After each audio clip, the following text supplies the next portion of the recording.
नमस्कार, मेरा नाम है सुनैना कश्यप और आप देख रही हैं खबर हाट हिमाचल। कहावत है, घर का भेदी लंका ढाए। राजनीति में भी सबसे ज्यादा चोट तब लगती है जब वार विपक्ष नहीं बल्कि अपने ही करे, क्योंकि विरोधी के आरोपों को राजनीति कहकर टाला जा सकता है। लेकिन जब पार्टी का सबसे वरिष्ठ नेता ही आईना दिखाने लगे तो सवाल उठना लाजमी है। हिमाचल प्रदेश की राजनीति में एक बार फिर ऐसा बयान आया है जिसने भारतीय जनता पार्टी के भीतर की हलचल को चर्चा का विषय बना दिया है। पूर्व मुख्यमंत्री शांता कुमार ने खुलकर कह दिया कि बीजेपी अब कार्यकर्ताओं की पार्टी नहीं रही बल्कि नेताओं की पार्टी बन गई है। अब अगर हिमाचल बीजेपी की राजनीति को करीब से देखें तो इस बयान के कई मायने निकलते हैं।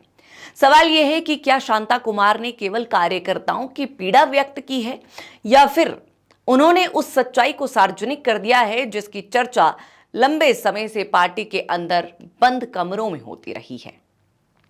हिमाचल बीजेपी की सबसे बड़ी ताकत हमेशा उसका मजबूत संगठन माना जाता रहा है, लेकिन पिछले कुछ सालों में पार्टी के भीतर कई शक्ति केंद्र बन चुके हैं। कोई खुद को जयराम ठाकुर के साथ जोड़कर देखता है तो कोई अब भी प्रेम कुमार धूमल की राजनीतिक विरासत को आगे बढ़ाने की बात करता है। धूमल भले ही सक्रिय राजनीति में पहले जैसी भूमिका में ना हो, लेकिन उनका राजनीतिक प्रभाव पूरी तरह खत्म नहीं हुआ। खासकर हमीरपुर, ऊना, कांगड़ा और आसपास के क्षेत्रों में आज भी धूमल समर्थकों का एक मजबूत वर्ग मौजूद है। यही वजह है कि पार्टी के भीतर एक अदृश्य खींचतान हमेशा महसूस होती रही है। अब इस पूरी तस्वीर में एक और नाम लगातार मजबूत होता दिखाई दे रहा है, अनुराग ठाकुर। पिछले कुछ महीनों से अनुराग ठाकुर हिमाचल में पहले की तुलना में कहीं ज्यादा एक्टिव नजर आ रहे हैं। लगातार कार्यक्रम, जनसभाएं, कार्यकर्ताओं से मुलाकात, संगठनात्मक बैठकों में भागीदारी और हर बड़े मुद्दे पर प्रतिक्रिया, ये सब केवल संयोग नहीं माना जा सकता। राजनीति में कोई भी नेता बिना वजह अपनी सक्रियता नहीं बढ़ाता। जब चुनाव दूर हो और फिर भी कोई नेता लगातार मैदान में दिखे तो उसके पीछे कोई ना कोई राजनीतिक रणनीति जरूर होती है। यही वजह है कि राजनीतिक गलियारों में यह चर्चा भी तेज है कि धूमल समर्थकों की नजर अब अनुराग ठाकुर पर टिकी हुई है। उनके समर्थकों को लगता है कि अगर भविष्य में पार्टी सत्ता में आती है तो धूमल परिवार की राजनीतिक भूमिका फिर मजबूत हो सकती है। हालांकि बीजेपी में मुख्यमंत्री का चेहरा हमेशा केंद्रीय नेतृत्व तय करता है, लेकिन जमीन पर समर्थन जुटाने की कोशिशें तो नेता पहले से ही शुरू कर देते हैं। यही कारण है कि हिमाचल बीजेपी में हर बड़ा नेता अपनी अलग राजनीतिक जमीन मजबूत करने में लगा हुआ है। अब जरा 2027 के विधानसभा चुनाव की तरफ नजर डालिए। हिमाचल प्रदेश की राजनीति में एक दिलचस्प परंपरा रही है, रिवाज, यानी हर चुनाव में सत्ता परिवर्तन। पिछले कई दशकों से जनता ने लगभग हर बार सरकार बदलने का फैसला दिया है।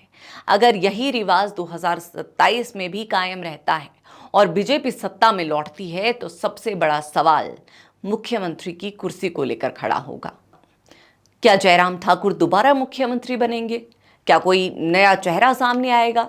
क्या केंद्रीय नेतृत्व कोई चौंकाने वाला फैसला करेगा या फिर परिस्थितियां किसी ऐसे नेता को आगे ले आएगी जिसकी चर्चा आज भी नहीं हो रही? चुनाव आने में अभी काफी समय है, लेकिन मुख्यमंत्री की संभावित दौड़ में शामिल नेता अपनी अपनी राजनीतिक ताकत बढ़ाने में जुट चुके हैं। कोई संगठन पर पकड़ मजबूत कर रहा है, कोई जनता के बीच एक्टिव है, कोई दिल्ली में अपनी स्वीकार्यता बढ़ा रहा है और कोई कार्यकर्ताओं के बीच अपनी पकड़ मजबूत करने की कोशिश कर रहा है। क्योंकि राजनीति में एक बात हमेशा सच रहती है, आज जो सबसे पीछे दिखाई देता है वही कल सबसे आगे भी निकल सकता है। शांता कुमार के बयान को भी इसी संदर्भ में देखा जा रहा है। उन्होंने कहा कि बीजेपी नेताओं की पार्टी बन गई है। ये बयान सीधे सीधे संगठन की संस्कृति पर सवाल खड़े करता है। उनका इशारा शायद इस तरफ भी हो सकता है कि पार्टी में पुराने कार्यकर्ताओं की जगह अब प्रभावशाली नेताओं की राजनीति ज्यादा हावी हो गई है। जो कार्यकर्ता संघर्ष के दिनों में पार्टी के साथ खड़े थे वो आज खुद को निर्णय प्रक्रिया से दूर महसूस कर रहे हैं। अगर हाल के सालों में नजर डालें तो हिमाचल बीजेपी में टिकट वितरण को लेकर असंतोष, स्थानीय स्तर पर गुटबाजी, नेताओं के बीच बयानबाजी और कई मौकों पर कार्यकर्ताओं की नाराजगी सामने आती रही है। कई जिलों में अलग अलग नेताओं के समर्थकों के बीच दूरी भी किसी से छिपी नहीं है। चुनाव के समय भले ही सभी एक मंच पर दिखाई दे, लेकिन अंदर खाने की राजनीति अलग ही कहानी कहती है। हालांकि बीजेपी का केंद्रीय नेतृत्व हमेशा ये संदेश देता रहा है कि पार्टी व्यक्ति नहीं बल्कि संगठन के आधार पर चलती है। प्रधानमंत्री नरेंद्र मोदी से लेकर राष्ट्रीय नेतृत्व तक बार बार कार्यकर्ता आधारित राजनीति की बात करते हैं, लेकिन राज्यों में स्थानीय समीकरण अलग होते हैं। हिमाचल भी इससे अछूता नहीं है।